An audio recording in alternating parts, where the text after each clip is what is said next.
Hello, my name's Ben. And my name's Josh. Welcome back to FPL Graduates. Welcome back to another team reveal video. Gameweek 23 is just around the corner. We're very much looking forward to it. It's very, very close to that big swing of fixtures. That is the incoming, and we're certainly looking forward to that. So without further ado, let's take a look into our teams for this week and have a look at some of the moves that we're potentially looking to make. Yes, getting into my team first then, a little review of last week. Just sadness, to be quite honest with you. It seems like I've just been going from 400k to 600k to 400k to 600k just week on week.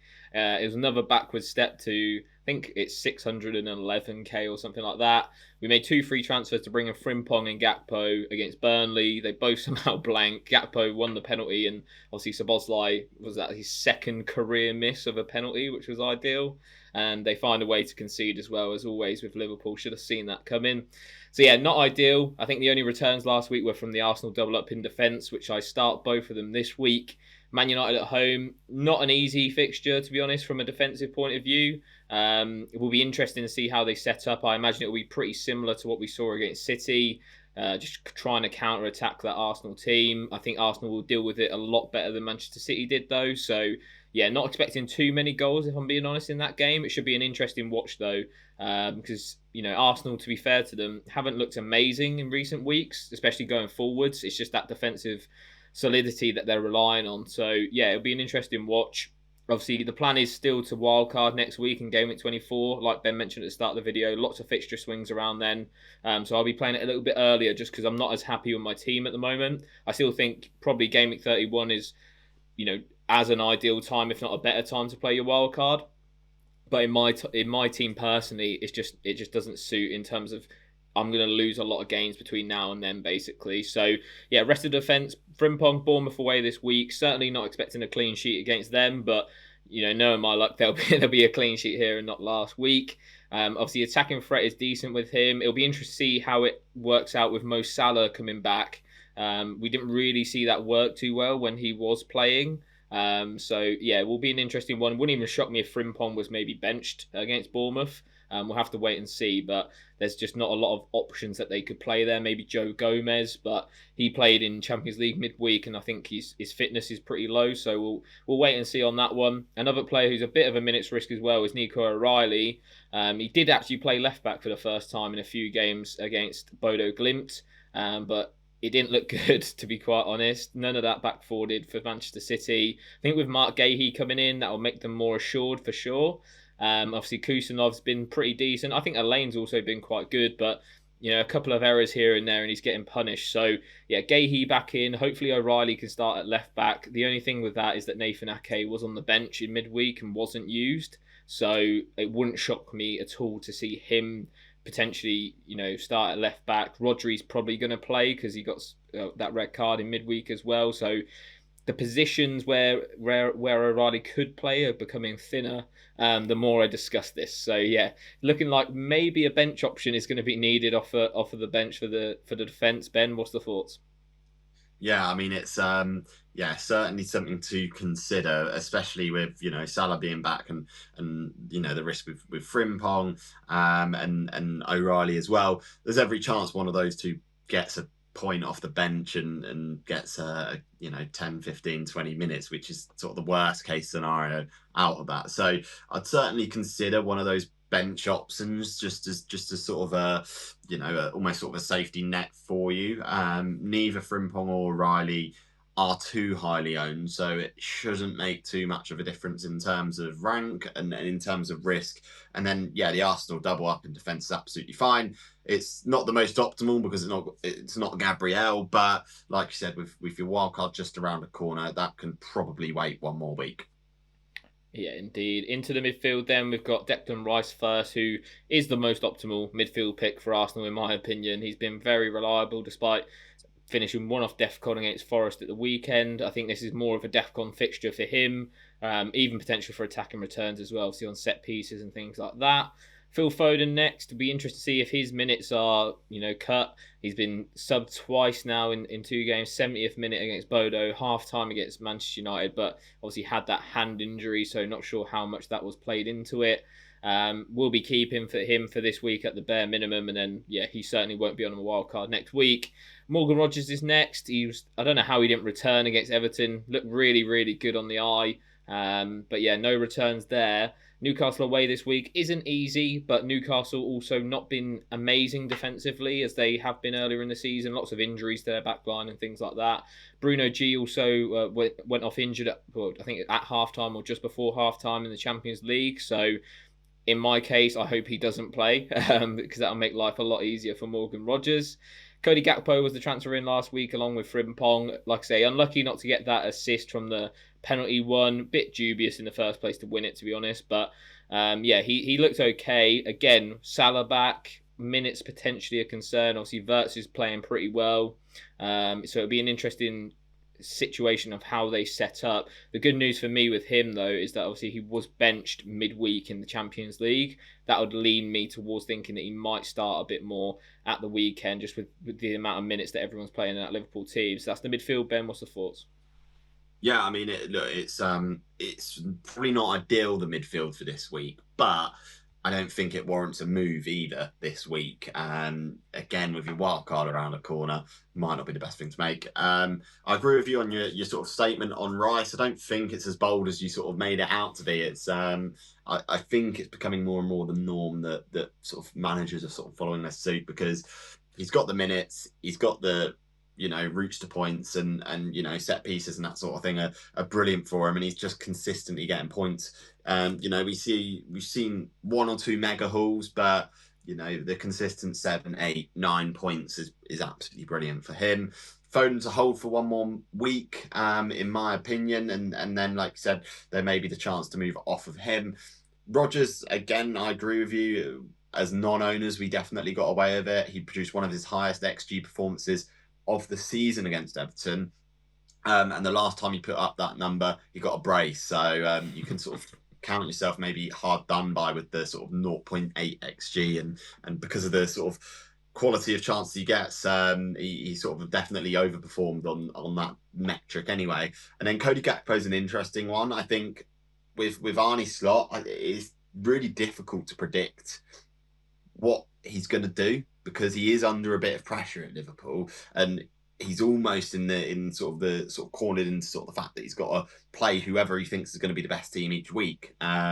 So he's brought Salah back in midweek. I really couldn't tell you if he was going to start or not.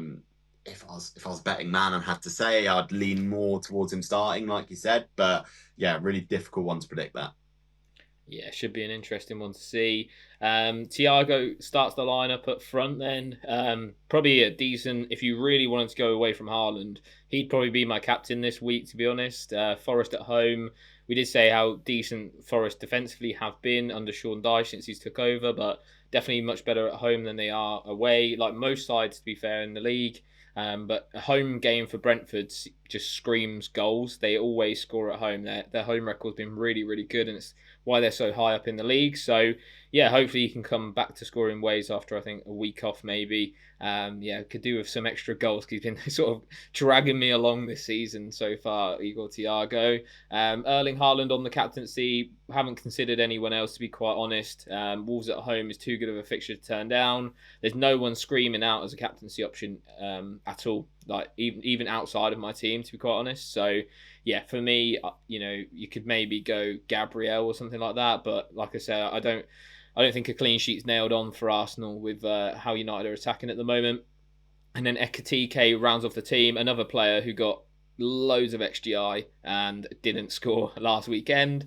I think Ekitike, for those who are not looking to wildcard next week, is actually a pretty good hold. He's just involved so much in the XG and getting so many chances. So, if I weren't wildcarding, I'd probably hold on to him just because he's getting so many chances. You'd imagine he'd put some away soon. Hopefully he does that this week for me against Bournemouth away. I think minutes there are more secure than someone like a Gakpo, because he plays up front. Unless Arne Slot's to change the system and not play over number 9, then it is sort of fairly secure with him at the moment, albeit maybe reduced minutes because of how many times he's having to play. Bench-wise, we've got Elsie Anderson first sub, probably a decent DEFCON fixture there. Don't love the idea of playing him. Obviously, Ben mentioned maybe starting ahead of O'Reilly and Frimpong. I'm probably just going to risk it and just see, if they do get a sub appearance, it's probably going to be 3 points less than Anderson. It's not the end of the world. And Dorgu, a lot of people, he had a price rise, which I think is absolutely mental this week. Obviously, 15-pointer. He was on my bench last week. I weren't even mad at it because he just wasn't in consideration to start at all. And I still don't think his minutes going forward are nailed. I wouldn't be shocked to see him start against Arsenal again, but the following week against Fulham, I'd be very shocked to see him start again in there. So it's an interesting one, but for me, I'm not really that interested in it. Dewsbury Hall's back in light training, but I just don't think that's going to be enough for him to come back this week. And I don't think they'll risk him, especially with that Jack Grealish injury. What's the thoughts on the rest of the team and benchman? Yeah, sort of fairly solid overall. The front line definitely looks quite strong this week. Thiago with a home fixture, and we know how good he's been there. And like I said, Ekatike should be. I'm a lot more confident on him starting than I am Cody Gakpo. And then Haaland, I agree. I don't think there's anyone really outside of Haaland that you should be considering for captaincy this week. And then it's quite nice that you've got Anderson on the bench as the potential coverage, because otherwise it looks a bit thin with sort of Dorgu away at Arsenal and Dewsbury Hall not likely to feature at all. So yeah, all in all, fairly solid.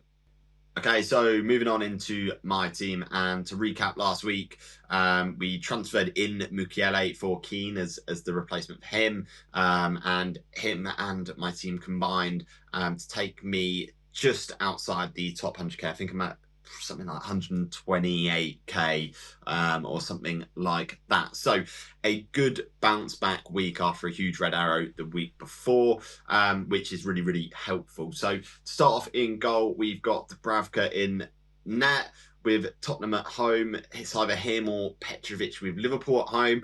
As you'll see in the team as we go on through, I've played the matchups in my team rather than anything else. And in my head, I feel that Burnley potentially have a better chance of a clean sheet than Bournemouth do.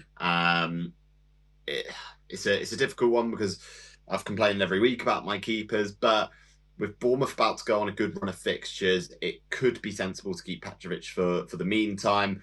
And actually, looking back at sort of last game week, he was really close to getting a clean sheet 9-point haul if it wasn't for an overhead kick in the sort of late stages of that game against Brighton. So there is some sort of light at the end of the tunnel for Petrovic. So don't mind sort of keeping him for now. In the defence, we've got the double up of Arsenal defence. Of course, entry point not ideal this week, but the Arsenal defence is consistent enough that I'll be sort of fairly confident that Arsenal can keep a clean sheet. O'Reilly's in there as well. I think there's no point not starting the City players because of how good the fixture is. Wolves at home's a prime fixture, and if you sort of miss out on a haul because you benched your player or sold him, you're going to be kicking yourself. So I've started him for that. And then Mukiele has a fixture which is decent enough against West Ham away, like we sort of mentioned previously. Their away day to Sunderland's not the greatest, but it's a fairly good matchup for Mukiele, just given how poor West Ham have been defensively from set pieces, etc. So there's a potential clean sheet in that and potentially attacking returns as well there. Josh, what's the first thoughts on the defence? Yeah, I think overall it's very solid. Obviously, you've got the best Arsenal double up. Not much to say about those two, just super consistent. Dubravka Petrovic is interesting. Obviously, Bournemouth's home data defensively is like one of the best in the league, but they're terrible away. But I do agree with your sentiment in the fact that I feel that Dubravka is probably the better pick this week.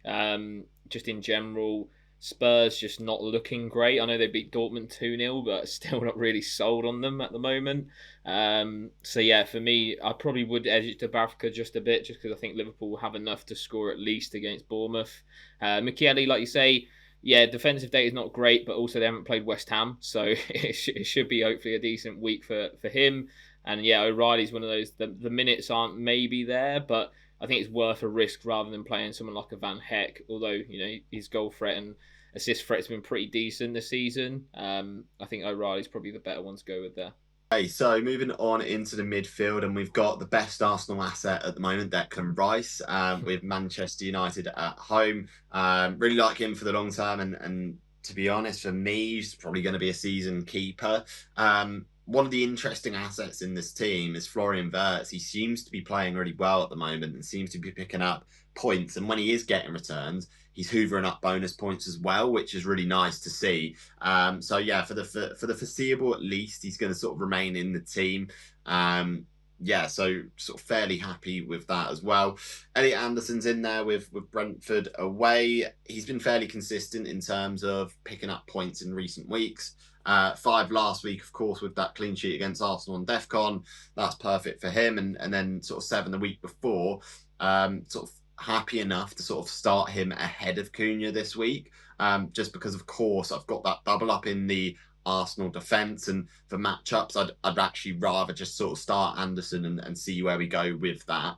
And then Foden rounds off the midfield there, and I'll be keeping him for at least one more week, and sort of see where we are after this Wolves fixture, and then make the decision on whether I sell him. It could be a popular move next week to go Foden to Bruno Fernandes, which is probably what I'd likely facilitate if I were to sell him next week. So, Josh, what's the thoughts on the midfield and then the benching decision there? Yeah, midfield looks great. I think, like you say, Wirtz has been fantastic. Really nice goal at the weekend, just ticking over with, not mega hauls, but he's just ticking over returns, and that's all you can ask for him. Anderson, I would definitely start ahead of Cunha. I think, again, I don't think Cunha starts this weekend. If I had to predict, I think they'd go with the same lineup that they went with City. Be interesting. I think going forwards, he does come into the team though. And what was also more interesting is that he played the 9 when he was subbed on. So that's something, food for thought going forwards in those potentially easier fixtures.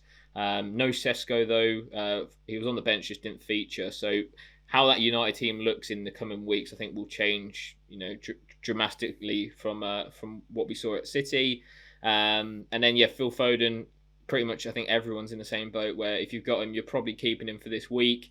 If you're not, I could just see it being painful, because even if he comes off the bench, there's always chance of him getting a return. And he has started so many games in a row that I feel that he's probably going to start again. He's been pretty talismanic this season. Okay, yeah, he's in a bad run of form of the last 6 or 7 games, but it's Phil Foden. I think they will start him this week. That's a blessing and a curse, isn't it? Yeah, absolutely. And then moving on into the forward line, Haaland is on the captaincy again for this week. No real consideration for anyone else to be on the captaincy armband there. And then Ekitike also in there as well. So as you can see, that sort of makes the reasoning for benching sort of Petrovic even more if I am going to sort of go with that Liverpool attacking double up. So the plan is to roll to free transfers for next week for my team, and then look at some of those moves out. It could potentially be, Ekitike, Foden, O'Reilly, Wirtz, even to an extent, Cunha, although saying that United going on a decent run, so it might be worth keeping. So that's the overall team. That's the thoughts. That's the potential sort of loose transfer plan that will be going into effect from next week onwards. Josh, what's the overall and final thoughts from you? Yeah, I think the team is really well set up. It's not a million miles away from a wildcard team, to be quite honest. I think the idea of Cunha is great. You've suffered a couple of weeks of maybe a bench in here and there, but it's worth holding on to. I think Foden will be the one to move out, like you alluded to. That Bruno move, that's going to be super popular next week. It wouldn't shock me if he rose over the weekend again. I like it a lot. Very solid. I'm sure you'll be in for a good week again. Okay, and so that wraps up our Gameweek 23 team reveals. No transfers planned for either of us. A lot of rolling going on into Gameweek 24, which is scheduled to be a really busy week for both of us. Any questions about your own team, do get them down in the comments. Yeah, absolutely. And as always, please remember to like, comment, and subscribe to the FPL Graduates. I've been Ben. I've been Josh. We'll see you guys next time. Have a good game week, everyone.